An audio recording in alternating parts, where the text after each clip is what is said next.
విశాఖ జిల్లాలో జరిగిన రోడ్డు ప్రమాదంలో నలుగురు వ్యక్తులు దుర్మరణానికి కారణం ఏంటి? కియా కారు అతి వేగంగా వెళ్తుందన్నది స్పష్టంగా కనిపిస్తుంది. దాదాపుగా 3 గంటల 15 నిమిషాల సమయంలో పెందుర్తి సమీపం ఉన్న టోల్ గేట్ వద్ద దీనికి సంబంధించిన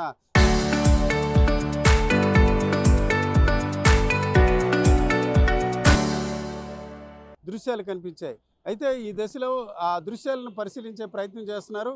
ప్రస్తుతానికైతే పెందుర్తి సమీపంలో టోల్ గేట్‌తో పాటు ఇక్కడ ఆనందపురం దగ్గర ఉన్న దుక్కవానిపాలెం అక్కడ టోల్ గేట్ దగ్గర ఉన్న సీసీ కెమెరాలను కూడా పరిశీలిస్తున్నారు. ప్రమాదం ఎన్ని గంటలకు జరిగింది? ఆ ప్రమాదం జరిగిన తర్వాత వాహనాలు ఎన్ని వచ్చాయి? ఇప్పుడు మనం చూసుకుంటే ప్రమాదం జరిగిన ప్రాంతానికి ఇక్కడున్న టోల్ గేట్‌కి కూడా చూసుకుంటే దాదాపు 10 కిలోమీటర్ల దూరం.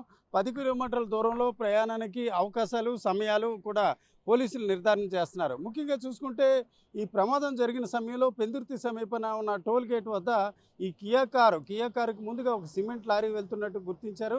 అయితే సిమెంట్ లారీకి సంబంధించిన నంబర్ ప్లేట్లు మాత్రం దృశ్యాలు కూడా గుర్తించని పరిస్థితుంది. అయితే పెందుర్తి సమీపంలో ఉన్న అక్కడ ఉన్న సీసీ ఫుటేజ్తో పాటు ప్రమాదం జరిగిన ప్రాంతంలో సీసీ కెమెరాలు లేవు. అక్కడ ఫ్లైఓవర్ ఉంది కానీ సీసీ కెమెరాలు లేకపోవడంతో ప్రమాదానికి సంబంధించిన అంశాలు ఎవరైతే ప్రమాదం చేశారా లేక ప్రమాదానికి కారణం ఏంటా అనే విషయం మాత్రం గుర్తించిన పరిస్థితుంది. అయితే మనం చూస్తున్న ఈ టోల్ ప్లాజా వద్ద సీసీ కెమెరాలు ఉన్నాయి. దాదాపు 11 సీసీ కెమెరాలు ఇక్కడ మనకు స్పష్టంగా కనిపిస్తున్నాయి.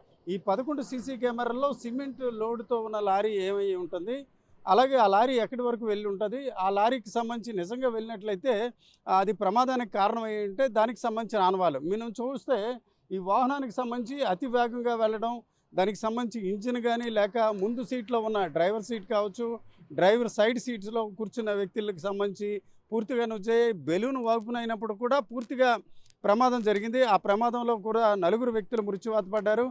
ఈ దశలో అంటే ప్రమాద తీవ్రత స్పష్టంగా కనిపించిన నేపథ్యాన ప్రమాదం ఖచ్చితంగా ఏదో ఒక వాహనం ఎదురుగా ఉండడం కానీ వెళ్తున్న వాహనాన్ని ఇది ఢీకొట్టడం వల్ల కానీ ఈ ప్రమాదం జరిగే అవకాశం ఉంటుంది. కాబట్టి ఏ వాహనం ఢీకొట్టింది, ఆ వాహనాన్ని గుర్తించడం ద్వారా ప్రమాదానికి కారణం ఏంటి అనే విషయం తెలిసే అవకాశం ఉంది.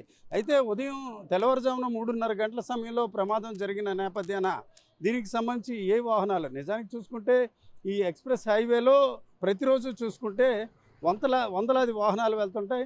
ఆ వందలాది వాహనాల్లో ప్రమాదం జరగడానికి ముందు పెందుర్తి నుంచి ఈ ఆనందపురం, ఇప్పుడు నేను ఉన్న ఈ ప్రాంతాన్ని ఆనందపురం దుక్కవానిపాలెం టోల్ ప్లాజాగా చెప్తారు. ఇక్కడ దూరానికి దాదాపుగా 20 కిలోమీటర్ల దూరం. 20 కిలోమీటర్ల దూరం సహజంగా అర్ధరాత్రి ఎక్స్ప్రెస్ హైవేలో సహజంగా 80 నుంచి గంటకు 100 కిలోమీటర్ల వేగంతో వాహనాలు ప్రయాణం చేసే క్రమంలో 20 నిమిషాల వ్యవధిలో వచ్చిన వాహనాలన్నీ కూడా లెక్కేస్తున్న పరిస్థితి.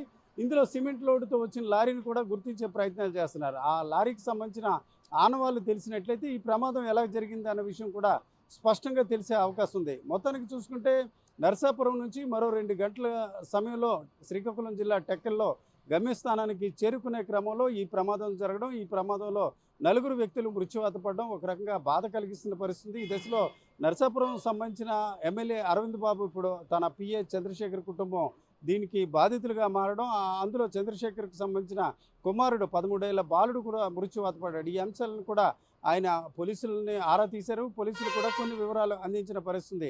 మొత్తానికి చూసుకుంటే ప్రమాదానికి గల కారణాలు, ప్రమాదానికి కారణమైన వాహనం ఏదై ఉంటుందో అన్న కోణంలో పోలీసుల విచారణ కొనసాగుతుంది.